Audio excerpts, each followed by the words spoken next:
Thor, The Dark World, 2013, directed by Alan Taylor, is the second installment in the Thor franchise and follows the events of The Avengers, 2012.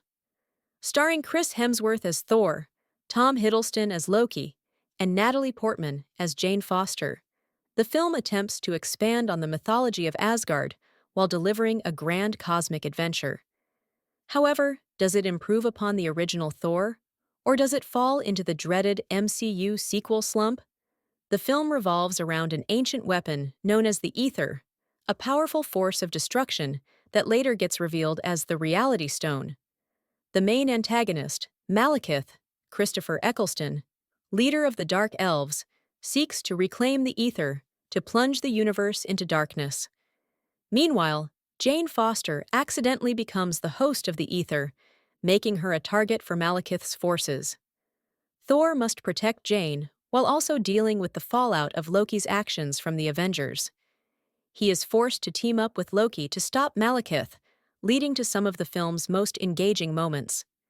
The story attempts to blend cosmic spectacle with emotional stakes, especially in the strained relationships between Thor, Loki, and their father, Odin, Anthony Hopkins. While the premise has potential, the execution feels lackluster.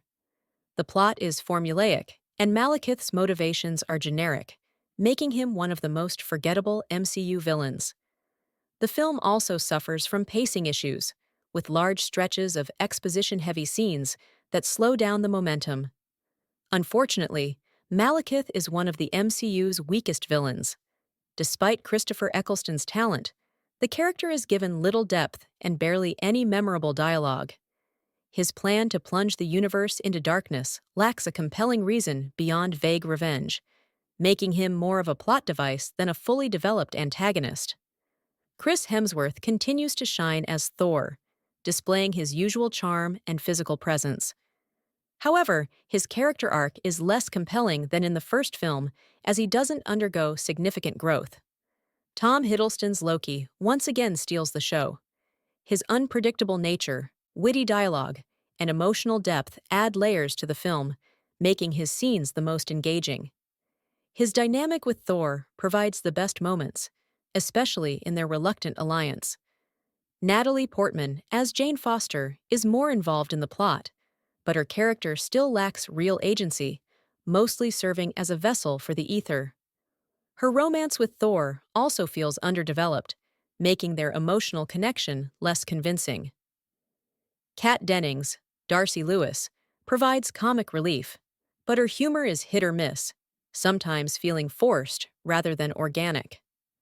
While Thor, The Dark World has its moments, particularly the dynamic between Thor and Loki, it ultimately feels like one of the more forgettable MCU entries.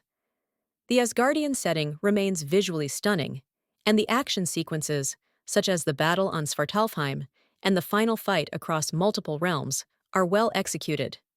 However, the film lacks a strong emotional core, and its humor feels inconsistent. For general audiences, the movie is an entertaining but standard Marvel experience. For MCU fans, it's mostly important because of Loki's character development and the introduction of the Reality Stone. However, it doesn't have the same impact as other Phase 2 films like Captain America, The Winter Soldier, or Guardians of the Galaxy. My final overall rating for Thor 2, 6 out of 10.